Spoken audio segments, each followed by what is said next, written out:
நம்ம ஒரு கட்டுப்பாட்டுக்குள்ள ஒரு வட்டத்துக்குள்ளதான் நம்முடைய வாழ்க்கை முறை அன்னையிலிருந்து இன்னைக்கு வரைக்குமே போயிடுச்சு. அது இப்ப எப்படின்னு சொன்னா, அன்னைக்கு ஒரு கட்டுப்பாடு குடும்பம்னா இப்படிதான் இருக்கணும், உறவுகள் அப்படின்னா இப்படிதான் இருக்கணும். எந்த ஒரு விஷயம் ஒரு குரூப்ல நடந்தாலுமே அங்க எல்லாருமே போய் கூடி நிற்பாங்க, எல்லாரும் சொந்த பந்தம் கலந்துக்குவாங்க. இன்னைக்கு அந்த உறவு முறைகள் எல்லாமே நம்மளுக்கு போயிடுச்சு. அன்னைக்கு இருந்த சூழ்நிலை வேற. இன்னைக்கு யாரும் யாரிடத்துல பேசுறது கூட என்னது ஒரு விஷயமா இல்லை.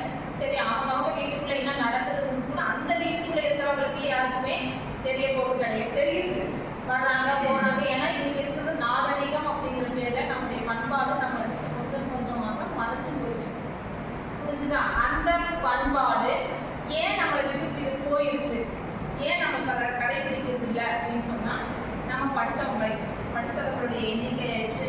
நம்ம வெளிநாடு அப்படிங்கிற ஒரு மோகத்துல போய் பணம் சம்பாதிக்க போனோம். அங்க சில பண்பாடு நம்ம கற்றுக்கணும். அங்க இருக்கிற நாகரிகத்தை கற்றுட்டு இங்க நம்ம வெளிப்படுத்துறப்ப நம்மளுடைய நாகரிகம் என்னன்றது நம்மளுக்கு போயிடுச்சு.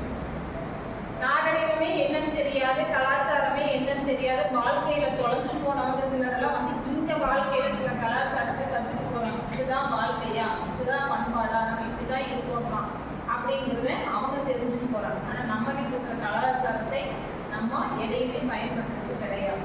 எல்லா விஷயத்துலையுமே நம்ம அதை என்ன பண்ணிக்கணும், தொலைச்சோம். நமக்கு கலாச்சாரத்தை எடுத்து சொல்றதுக்கு நிறைய தமிழ் இலக்கிய புத்தகங்கள் புரிஞ்சுதான் நம்ம கிட்ட இல்லாத புத்தகமே கிடையாது.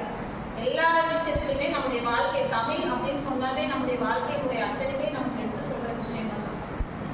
புரிஞ்சுதா? நிறைய கோயில்கள் நம்ம கண்ணுக்கு முன்னாடியே இருக்கு. இத்தனை கோயில்களுமே வேற எந்த நாட்டிலுமே கிடையாது. நமக்கு முன்னோர்கள், நமக்கு மூதாதையர்கள் வாழ்ந்து விட்டுட்டு போன ஒரு பெரிய பொக்கிஷம் அப்படிங்கிறது புத்தகம், அவங்க ஏற்படுத்திட்டு போன கோயில்கள் தான். எல்லாத்துலேயுமே எதை பற்றி நமக்கு சொல்லுதுன்னா நாகரிகத்தை பற்றி தான் சொல்லுது. வாழ்க்கைன்னா இப்படிதான் நம்ம வாழ்க்கை, நம்மளுடைய வாழ்க்கையை கொண்டு போகணும் அப்படின்ட்டு நமக்கு நிறைய விஷயத்தை சொல்லியிருக்காங்க. ஏன் நம்ம அதை மறந்துட்டோம்? ஒரு மோகம், பணம் சம்பாதிக்கணும் அப்படிங்கிற மோகம் மட்டும்தான் நமக்குள்ள இருக்குதே தவிர நம்மகிட்ட எது கிடையாது. அந்த வாழ்க்கையை எப்படி சந்தோஷமா கொண்டு போகணும் விஷயமே கிடையாது. இன்னைக்கு உறவுகளுக்குள்ள நிறைய பிளவுகள் ஏற்படுறதுக்கு காரணம் என்னன்னா ஆணாதிக்கம். சரியா, நான் சம்பாதிக்கிறேன், நீ சம்பாதிக்கிற அப்படிங்கிற அந்த விஷயத்துலதான் நம்ம போட்டி போட்டு போயிட்டு இருக்கோமே தவிர வாழ்க்கை என்பது இப்படிதான் இருக்கணும், இப்படி கொண்டு போனாதான் இந்த குடும்பம் நல்லா இருக்கும் அப்படிங்கிறதும், சொந்த பந்தத்தோடலாம் எல்லா விஷயத்தையும் நம்ம கலந்து போகணும், இவங்கதான் நமக்கு நாளைக்கு உதவியா இருப்பாங்க அப்படிங்கிற எந்த விஷயத்துமே எல்லாத்துலையுமே நம்ம விலகி போயிட்டு. எத்தனையோ கலைகள் நமக்கு இருந்தது. இன்னைக்கு அந்த கலைகள் எல்லாம் நமக்கு இருக்கா? காரணம் அதெல்லாமே நம்ம கிட்ட போனதுக்காக நம்ம அதெல்லாம் மறந்துட்டோம். அன்னைக்கு ஒரு பொழுதுபோக்கான ஒரு விஷயம் சொன்னா கலைகள், நாட்டியம், பரதம் அப்படின்னு நம்ம எதையோ சொல்றோம், நாடகம் அப்படின்னு சொல்றோம். அது எல்லாமே பார்த்தீங்கன்னு சொன்னா நமக்கு நல்லது எதுக்கு புரிய வைக்கலாம். நம்முடைய தமிழ் இதிகாச இலக்கியங்கள் எல்லாத்தையுமே அன்னைக்கு நாடகமா சொன்னாங்க. இன்னைக்கு அதை யாராவது உட்காந்து படிக்கிறதுக்கான நேரம் இருக்காங்க.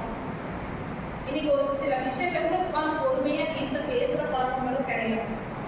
அப்பா எந்த டைம் வராது, அம்மா எந்த டைம் போறாங்க, நம்ம எந்த டைம் இருக்கோம், நம்ம உட்காந்து பேசுறோமோ, உட்காந்து சாப்பிட்டுருக்கோமோ, உட்காந்து நல்லது கெட்டதை பேசியிருக்கோமோ ஒன்றும் கிடையாது. புரிஞ்சு அவங்க இஷ்டத்துக்கு நம்ம போயிட்டு இருக்கோம். இதுல யார் சிக்கி தப்பிக்கிறது யாருன்னு சொல்லி பார்க்கலாம். இடையில இருக்கிறது குழந்தைங்க. சரியா, பணம் மட்டுமே நம்மளுடைய வாழ்க்கையில சந்தோஷத்தை கொடுக்குமா? கிடையாது. லட்சமா சம்பாதிக்கணும், வேணுங்கிற அளவுக்கு நம்ம எல்லாத்தையும் வாங்கிக்க முடியும். ஆனால் போன உறவுகளையும் போன சந்தோஷத்தையும் நம்மளால குடும்பம் வாங்கவே முடியாது. மெயின் நமக்கு இருக்கிற விஷயம்னா நமக்கு மட்டுமே இருக்கிற அந்த பண்பாட்டை ஏன் பயன்படுத்த முடியாமல் போயிடுச்சு. வாழ்க்கையில் எல்லா விஷயத்துக்குமே பணம் நிவர்த்தி ஆகும், பணம் மட்டுமே பூர்த்தி செஞ்சிடும். எத்தனையோ பேர் வாழ்க்கையில குறைச்சவங்க கேட்டு பாருங்க, வாழ்க்கையில் குடும்பத்துக்கு சந்தோஷம் கொடி கொடிய பணம் சம்பாதிக்கிறேன், லட்சமா சம்பாதிக்கிறேன், ஆடம்பரமான வாழ்க்கையில தான் நம்ம முடிஞ்சிடும். ஆனா எது இல்லை, சொந்த உறவுகள் இல்லை, நான் தனியால தான் இருக்கேன், எதுலையும் நான் கலந்துக்க முடியல, என்னை எல்லாரும் ஒதுக்கி வச்சுட்டாங்க அப்படின்னு சொல்றாங்க. என்ன காரணம் சொன்னா, நம்ம வெளிநாட்டுக்கு போகிறோம், சம்பாதிக்க போகிறோம், அங்கே இருக்கிற கெட்டதை நம்ம கடைபிடிக்கணும்னு அவசியம் கிடையாது. நம்மளுடைய நடைமுறை பாவனை மாறிடுச்சு, பேச்சு மாறிடுச்சு, பழக்க வழக்கம் மாறிடுச்சு. இதெல்லாம் யாருக்கு நமக்கு சொல்லி கொடுத்துட்டு இருக்கோம்னா பின்னாடி வர சங்கதிகளுக்கு சொல்லி கொடுத்துட்டு இருக்கோம். சரியா, நம்ம போனதே தப்புன்னு சொல்லணும். நான் என்னை பொறுத்த வரைக்கும் நம்ம வெளிநாட்டுக்கு போகிறது பணம் சம்பாதிக்கிறதுக்கு போகிறோம். ஏன் இங்கே பண்ண முடியாதா, இங்கே இருக்க முடியாதா? எத்தனையோ உறவுகளை விட்டுட்டு போகிறோம், கட்டின மனைவி விட்டுட்டு போகிறோம், குழந்தைகள் பார்க்கறது கிடையாது. பிறந்த குழந்தைக்கும் வருஷக்கணக்கில் வந்து வருஷத்துக்கு அப்புறம் தான் வந்து பார்க்கணும். சரியா? இதெல்லாம் இருக்குது. ஆனா எது இல்லை, சந்தோஷம் என்பது இல்லை. நம்ம நிறைய விஷயத்தை தொலைச்சோம்.